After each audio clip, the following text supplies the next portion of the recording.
Et coucou YouTube. Coucou YouTube, aujourd'hui on se retrouve pour cette fois-ci l'histoire de personnages de Kaya. Et oui, incroyable mais vrai, mais Kaya, je n'ai pas la fidélité 6. Personnage intéressant, j'ai hâte de savoir ce qu'il peut en dire, car après tout, maintenant, depuis qu'on a fait la quête de Sumeru, on sait que sa génération fait partie de ce fameux Albéric, le fondateur de l'Ordre de l'Abîme, qui par la suite a été cédé à notre sœur. Et, euh, et voilà. Je veux dire, qu'est-ce qu'il en pense par rapport à ça? Est-ce qu'on aura de nouvelles informations? Telle est la question.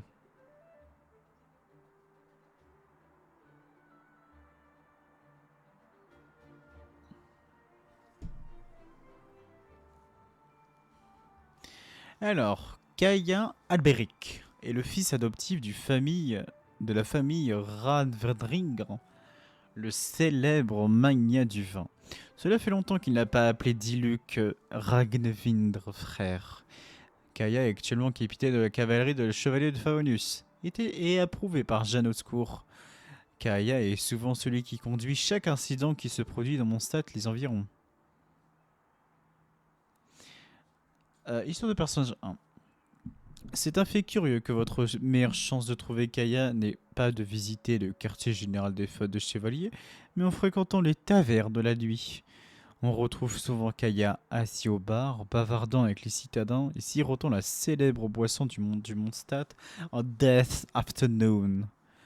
Il est étonnamment populaire parmi les personnes âgées de Mondstadt, ce qui lui a même valu le titre de meilleur candidat pour le poste de petit-fils. Il est difficile d'imaginer quelqu'un d'aussi espiègle, aimable et amateur de vin que Kaya être le capitaine de cavalerie des chevaliers de Favonius.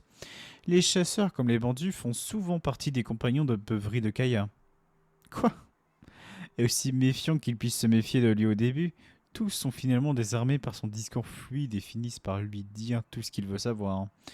Selon ce qu'ils mettent ensuite au courant de Kaya, leur nuit peut se transformer en cauchemar incontrôlable ou rester un cauchemar de plaisanterie inoffensive. Tout le monde a un secret, mais personne ne sait quoi en faire, dit Kaya avec son sourire arrogant habituel. Non mais de toute façon, voilà. J'ai envie de dire, quelle précision ça à faire, alors que j'ai l'impression que quasi tous les habitants dans mon stade, la seule facilité de les retrouver, c'est dans la taverne en train de se bourrer la gueule. Vraiment, c'est vraiment la région de l'alcoolisme, hein. La liberté de boire, moi je dirais. Alors, histoire du personnage 2. La justice n'est pas un principe absolu, mais le résultat de la recherche d'un équilibre délicat entre force et stratégie. Quant aux détails de la façon dont cela se fait, ne vous inquiétez pas trop à ce sujet. Kayad a dit ces mots un jour devant le grand maître Varka. Tant que tout se met en place comme il l'attend à la fin, Kaya ne se soucie jamais pas vraiment dans la façon dont cela se fait. C'est cette attitude cavalière qui définit son caractère, pas si différent du goût sauvage et explosif de Death Afternoon, pourrait-on ajouter. Cependant, son approche imprudente des choses n'est pas sans controverse. Une fois, afin de forcer un chef de bandit à lui faire face directement, Kaya a déclenché la garde de la ruine dans une ancienne ruine pour couper la route à son adversaire, mettant ainsi ses propres hommes en danger. C'est dans des moments comme ceux-ci que même Jeanne Oscour, qui fait beaucoup confiance à Kaya, se retrouve à secouer la tête en signe de désapprobation. Ce n'est, ce n'est pas que cela dérange Kaya, bien sûr, au contraire. Il aime en réalité mettre les gens dans la position difficile de prendre des décisions difficiles.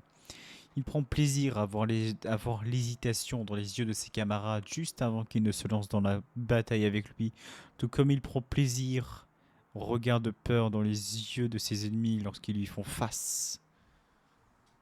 Oh, il est vilain quand même, hein. Genre, ok, t'es instructeur, t'es l'examinateur, tu peux être un jury, tu commandes quelques troupes. Mais mettre des gens dans une situation, c'est juste, ils ont juste peur pour leur vie, quoi, les pauvres.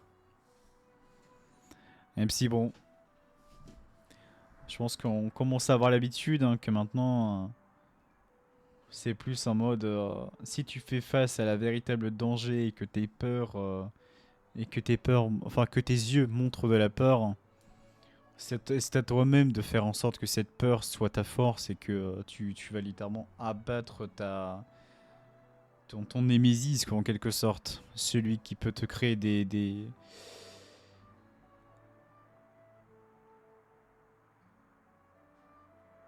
pensées négatives.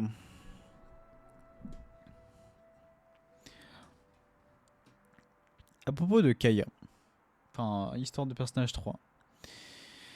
L'activité viticole florissante de Mondstadt est une grande ressource de prospérité dans la région au fil des années. Au fil des ans. Cette prospérité attire souvent des bandits et des monstres avides dans la région. Il s'agit d'un groupe hétéroclite qui se cache dans l'ombre et leurs antécédents, motivations et allégeances sont variés et complexes. Kaya se bat contre cette menace qui pèse sur Mondstadt non seulement avec son épée mais aussi avec son intelligence et son esprit. Un jeune chevalier a consacré des années de sa vie à étudier les menaces à Mondstadt et dans ses environs, et est parvenu à une conclusion étonnante. Lorsque Death Afternoon est hors saison en raison du manque d'approvisionnement, le nombre d'incidents signalés à l'intérieur et à l'extérieur de la ville montre une diminution drastique. Cela reste le cas jusqu'à ce que Death Afternoon revienne sur le marché. Le jeune chevalier a montré ses découvertes au capitaine de cavalerie Kaya, dans l'espoir d'obtenir de lui des conseils. Intéressant, je vais y réfléchir. Kaya répondit avec un sourire ironique sur le visage. Ah oui, parce que du coup, quand il y a le Death Afternoon, tout le monde est bourré, et du coup, ça crée des incidents partout. Histoire du personnage 4. D'une manière générale, Kaya est une personne avec laquelle il est facile d'avoir une conversation. Le seul sujet dont vous ne l'entendrez jamais discuter est son passé. Mais même lorsque le grand maître exigeait des informations sur ses antécédents, Kaya contournait la question et ne donnait que des réponses vagues et dépourvues de détails. Un après-midi vers la fin de l'été, il y a 10 ans, mon père et moi sommes passés devant le domaine viticole Down. Je vais nous chercher du jus de raisin pour la route, dit-il, mais ne revint jamais.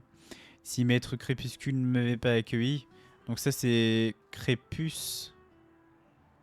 Moi je crois que c'est Crépus. Je doute que j'aurais survécu à la tempête cette nuit-là. Ces descriptions factuelles cachent un mensonge soigneusement construit. Kaye n'a jamais dit la vérité sur ce qui s'est passé cet après-midi-là. C'est ta chance, tu es notre dernier espoir. Le père de Kaya serrait les épaules maigres de son fils pendant qu'il parlait, regardant apparemment à travers Kaya vers un endroit bien au-delà. De l'autre côté de l'horizon se trouvait leur lointaine patrie de Khaenri'ah. Kaya n'oublierait jamais le regard d'espoir et de haine dans les yeux de son père alors qu'il prononçait ces mots.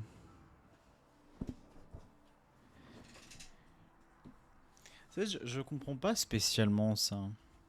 De l'autre côté de l'horizon se trouvait leur lointaine patrie de Khaenri'ah. Le père de Kaya serrait les épaules maigres de son fils pendant qu'il parlait, regardant apparemment à travers Kaya vers un endroit bien au-delà. C'est ta chance, tu es notre dernier espoir. Qu'est-ce qui est la véritable mission de Kaya au fond de compte? Est-ce qu'il était envoyé là par Khaenri'ah pour trouver des réponses? Pour faire quelque chose? Même si j'ai l'impression que, étant donné qu'il était petit, bah du coup il s'en rappelle pas du tout. C'est une sorte de personnage 5. De nombreux citoyens se souviennent encore des deux jeunes messieurs les plus accrocheurs de tout Mondstadt il y a quelques années. L'un d'eux était le pimpant Diluc, un épéiste élégant qui avait toujours un sourire chaleureux et une posture confiante. L'autre était l'excentrique Kaya. Il était l'ami, le partisan et la caisse de résonance de Diluc, s'assurant qu'il surmontait tous les défis auxquels il était confronté sans problème. Ils étaient presque comme des jumeaux, connaissant les pensées et les intentions de l'autre sans un mot, protégeant Mondstadt à la fois dans la lumière et dans l'obscurité. Jusqu'à que ce jour fatidique, désormais profondément ancré dans la mémoire de Kaya, où le convoi escorté par Diluc fut attaqué par un énorme monstre. C'était la première et la seule fois que Kaya manquait à son devoir. Au moment où Kaya atteignit finalement Diluc, tout était fini. La puissance. Leur père avait l'habitude de repousser avec succès l'attaque, ce qui s'est retourné contre eux et a coûté la vie à leur père. Kaya et Diluc furent tous deux choqués par ce dont ils avaient été témoins, perdant le calme qu'un chevalier devrait conserver. Même quelqu'un comme Maître Crépus se soumettra à un pouvoir aussi dangereux et maléfique. Des pensées sinistres traversèrent l'esprit de Kaya et il sourit simplement. Ce monde est vraiment fascinant. Pendant que leur père gisait mort dans une mare de son propre sang, c'est cette nuit-là que les chemins de deux fils divergèrent. Waouh. Ok, intéressant. Oui, parce que c'est vrai que d'après quand on avait lu l'histoire de Diluc, on avait appris que voilà, malheureusement que le maître Crépus voulait devenir plus fort, que ce faisant, il avait cette fameux œil divin qu'il avait sur lui, mais qui cependant, c'est de par ça, cette chose qui lui avait coûté la vie, parce qu'au fin de compte, c'était pas un œil divin réel, c'était un œil maléfique. Après enquête, il avait retrouvé que les yeux maléfiques, enfin l'œil maléfique était fait par la tsaritsa et les fatouiks en quelque sorte. Et par conséquent, il s'était vengé continuellement. Et là, du coup, en fait, on apprend littéralement que Diluc et Kaya étaient très proches. Enfin, c'était comme si c'était des jumeaux. Donc c'est intéressant de savoir, surtout que là, à l'heure actuelle, on a l'impression qu'ils sont très froids les deux. Et que, alors qu'il était littéralement en train de mourir, enfin, alors qu'il était en train de, oui, il était mort littéralement, mort avec un bain de sang. La seule pensée très psychopathe qu'avait Kaya à ce moment-là, c'est se dire ce monde est vraiment fascinant.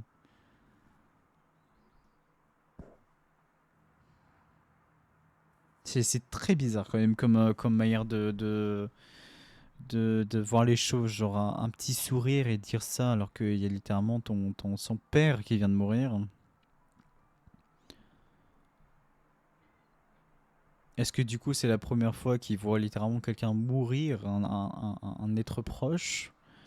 Est-ce que c'est par rapport aux yeux, à l'œil maléfique? Est-ce que c'est par rapport à son père biologique du coup qui lui avait, puis il a littéralement jeté contre la domaine du vin là, la domaine de l'horreur.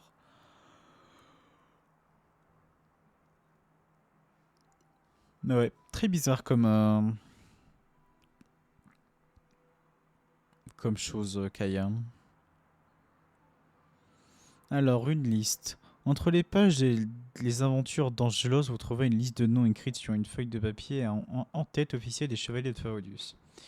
Il enregistre méticuleusement les détails des bandits dans la ville et au-delà, ainsi que des mercenaires et des cadres moyens et supérieurs accapareurs de trésors, membres, indiquant pour chaque entrée un nom, un poste, un domaine d'activité et un profil personnel. Une douzaine de noms environ sont entourés avec une note en marge disant « Sinon, les choses deviendraient trop ennuyeuses ». Interrogé à ce sujet, Kaya répond « Je suppose que j'ai dû me saouler et commencer à griffonner des bêtises. Votre intuition vous dit que Kaya vous a volontairement laissé voir cette liste. Vous n'avez aucun moyen de le prouver. » Hmm. Il veut qu'on fasse le sale boulot, c'est ça. Alors, comment il a eu sa vision? Ça peut être intéressant. Oh putain. Il pleuvait beaucoup à Mondstadt la nuit où Kaya Alberic a eu son œil divin. Plus tôt dans la journée, Crépus Ravnir avait exercé le pouvoir d'une illusion pour en devenir la victime lorsqu'elle s'est retournée contre lui. Pour libérer son père de cette agonie insupportable, Diluc lui a ôté la vie. Kaya était le frère de Diluc par adoption et était toujours à ses côtés. Mais à cette occasion, Kaya n'a pas participé au dernier instant partagé entre père et fils. La pluie torrentielle qui s'installait sur Mondstadt cette nuit-là semblait être un signe du chagrin du ciel face au décès de Maître Crépus. Il y avait un côté de Kaya qui gardait caché au monde. En vérité, il était un agent de Kenria, placé à Mondstadt pour servir leur intérêt. Son père l'avait abandonné dans ce pays étrange, inconnu, pour accomplir cette mission. Et c'est Maître Crépus et la vie de Mondstadt qu'il avait accueilli à bras ouverts lorsqu'il l'avait trouvé. Donc c'était un agent de Kenria placé à Mondstadt pour servir leur intérêt. Mais quel intérêt peut avoir Kaya en le mettant à Mondstadt pour Kenria? C'est ça que je comprends pas. Est-ce que parce que quoi, on a vu le sanctuaire abandonné de Asmodée? Est-ce qu'il y a quelque chose du coup qui peut créer un remède pour la malédiction? Si Kenria et Mondstadt entraient en guerre, quel camp devrait-il soutenir? À qui devrait-il offrir son aide? Son père biologique, qui l'avait impitoyablement abandonné, ou son père adoptif, qui l'avait aimé et élevé? Pendant très longtemps, Kaya s'était angoissée de ces questions impossibles, pris entre les exigences opposées de la loyauté et du devoir, confrontée à un choix impossible entre la vérité et le bonheur. Mais aujourd'hui, la mort de Crépus bouleverse cet équilibre indélicat. Il se sentait libéré, mais aussi honteux de la façon dont il réagissait égoïstement. En tant que fils adoptif, il aurait dû sauver Crépus, mais il était arrivé quelques instants trop tard. En tant que frère, il aurait dû partager le chagrin de Diluc. Et pourtant, alors que leur père gisait mourant sur le sol, il s'était accroché derrière son frère, cet ancien complot lui traversant l'esprit. Consommé par la culpabilité, Kaya frappa à la porte de Diluc. Alors que la pluie tombait, le voile du secret fut emporté et tous les mensonges furent révélés. Kaya avait finalement tout avoué. Il avait anticipé la colère de Diluc. Les frères dégainèrent leurs lames, les pointant cette fois l'un vers l'autre. Kaya estimait que c'était sa punition pour toute une vie de mensonges. Mais alors que les deux lames se croisaient, Kaya fut submergé par la sensation d'une grande puissance élémentaire qui le traversait. Pendant des années, il était resté à l'écart dans l'ombre de son frère, mais maintenant, pour la toute première fois, il considérait son frère comme son vrai moi. Une énergie élémentaire am- amèrement froide et cassante jaillit de la pointe de son épée pour affronter de front les flammes brûlantes d'Iduluc. Le choc du feu cramoisi et de la glace azur a créé un tourbillon de vent soudain qui les a tous deux stupéfiés. Ce fut le moment sombre où la vision de Kaya apparut. Depuis ce jour, Kaya et Dilux se sont séparés. Mais ils n'en parlent jamais, tout comme ils ne discutent jamais de l'origine de sa vision. Bien qu'il s'agisse d'un rappel d'une bataille acharnée et du prix qu'il a gagné en échange de la révélation de la vérité pure et simple, Kaya y voit un rappel sévère qu'il doit vivre le reste de sa vie sous le lourd fardeau du mensonge. Aïe aïe aïe. Putain, ça veut dire que. Putain, c'est vrai que. Ah, en vrai, ouais. Du coup, en fait, je me disais, ouais, c'est bizarre comme d'avoir un rire et dire que ce monde est fascinant. Je trouvais ça très psychopathe, mais quand tu comprends après ce qui se passe, genre que, à la fois, est-ce qu'il devait servir en tant qu'agent de Kenria, ou bien servir en tant que fils adoptif de par Maître Crépus, c'est quelque chose qui faisait que ça de le hanter toute sa vie, et que la seule chose, le seul événement qui ne l'avait plus taraudé, c'était quand son père adoptif est décédé, quoi. Donc c'est ce seul moment, après plusieurs années, où il avait ce sentiment de liberté, mais bien même si c'était le pire moment, quoi, pour avoir ce genre de sentiment. Donc c'est intéressant. Et du coup, en fin de compte, Diluc, il est pas en colère parce que il a eu un comportement plutôt égoïste au moment de la mort de Crépus, mais côté Kenria et tout son passé de mensonge en fait. Et c'est pour ça qu'en fait il est extrêmement froid, Diluc en fait. Le motif des plumes de Pan ressemble à des yeux qui ne se ferment jamais. Peut-on vraiment dire qu'il manque un œil à ce pavot Célus?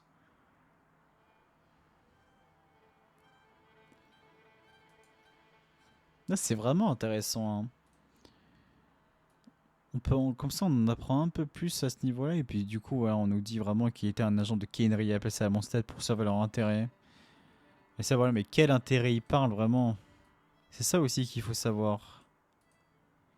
Est-ce que c'est juste pour l'arcan en émo?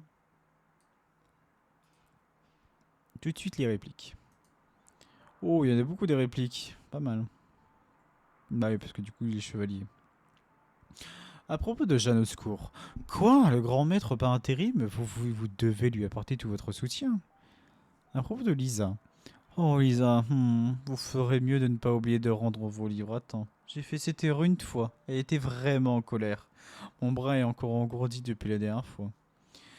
À propos de Amber, cet Outrider est un chevalier intelligent et juste. Faites attention à ne pas sortir de la file devant elle. À propos de Diluc. Diluc. Il était mignon quand il était jeune garçon, mais aujourd'hui il semble simplement être dans un monde à part. Dans l'ensemble, ce n'est pas très amusant de passer du temps avec eux. À propos de Clee, hmm, il semble qu'elle n'ait pas réussi à échapper aux compétences d'enquête du grand maître par intérim, malgré les conseils que je lui ai donnés. Je plaisante, pas besoin d'aller me dénoncer ou quoi que ce soit. À propos de Albedo. Albedo, hein, calme, serein et incroyablement talentueux. C'est le genre de personne que tout le monde aime, certains encore plus que d'autres. Quoi? Tu l'aimes aussi? À propos de Diona. Avez-vous essayé une des boissons de Diona? Ah oui, c'est vrai, tu es encore mineur. C'est vraiment dommage. C'est vraiment de ne pas pouvoir se délecter avec toi d'un tel bonheur, hein. Je suppose que tout ce que nous pouvons faire, c'est attendre que tu sois assez vieux. Alors, euh, techniquement, on est plus âgé que 95% de tout nos TVA, genre. À propos de Varka, maintenant que vous le mentionnez, c'est dommage qu'il n'y ait personne chez les chevaliers de Favonus pour éviter de l'approche du grand maître dans son travail. Ah, je dois dire que j'apprécie vraiment les gens comme lui. Hmm.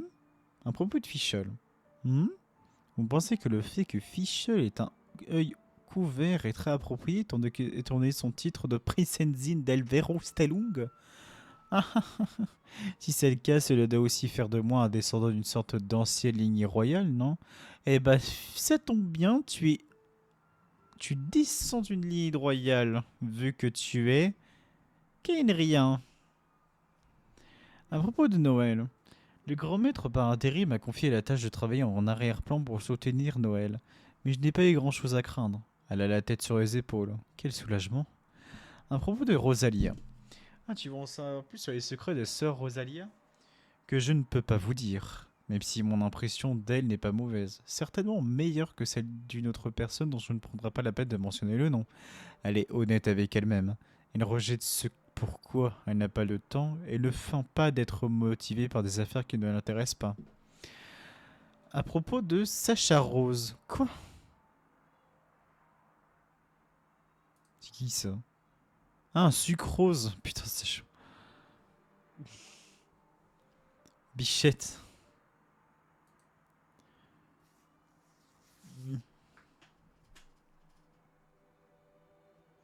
À propos de Sucrose. Sucrose n'est peut-être pas très extraverti en public, mais comme on dit, ce sont toujours les plus calmes. Apparemment, son laboratoire abrite une gamme assez éclectique d'outils et des expériences sont plus que simplement intellectuellement stimulantes. Que des oui-dire, bien sûr. Tu ne penses pas sérieusement que j'irai fouiner dans les quartiers privés d'une belle dame, n'est-ce pas? Tu es tellement capable, mon cher Kaya. À propos de Colei. Oh, Colei, voilà un nom que je n'ai pas entendu depuis un moment. Vous êtes venu voir la bonne personne. Laissez-moi vous raconter toute son histoire, commençons dès le début, avec toutes les délicieux détails. Et il connaît véritablement Colei, lui aussi? Je pensais que c'était surtout Amber qui avait une relation avec elle. À propos de Mika, quand j'ai rencontré Mika pour la première fois, il semblait nerveux. Alors j'ai décidé de plaisanter un peu avec lui. Je ne m'attendais pas à ce que cela le rende encore plus nerveux. Son sourire semblait coller sur son visage et à la fin, il m'a même écrit une lettre d'excuse. Est-ce que, est-ce que prendre tout si au sérieux était dans le sang des Schmitz? À propos de Dahlia, savez-vous qu'il boit beaucoup de vin lors des cérémonies religieuses? Parce que sa tolérance à l'alcool passe par le clocher. La première fois que nous avons appris à nous connaître, c'était quand j'ai perdu contre lui lors d'un concours de beuverie. Eh bien, là, l'année Moircon adore son vin. Il est donc normal que son porte-parole soit un défenseur si dévoué des merveilles de l'alcool. Ce sont des choses comme ça qui donnent son charme à la cité des libertés.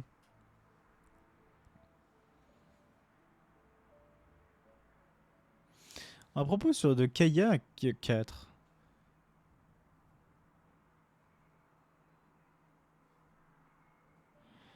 Kainria, tu en sais vraiment beaucoup. L'héritage de Kainria a disparu depuis longtemps. Les pêcheurs sont tout ce qu'il reste. Et ils ne méritent pas d'être mentionnés. Hmm.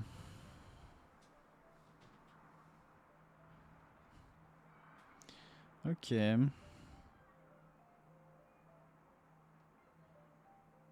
Mais est-il vraiment si que l'une des sorcières... Bah oui, il le sait parce que Alice et Raindaughter sont partis à mon stade parfois. Et que ce faisant, il a dû la croiser et comme c'est une pécheresse, je sais pas quelle était l'attitude de Kaya.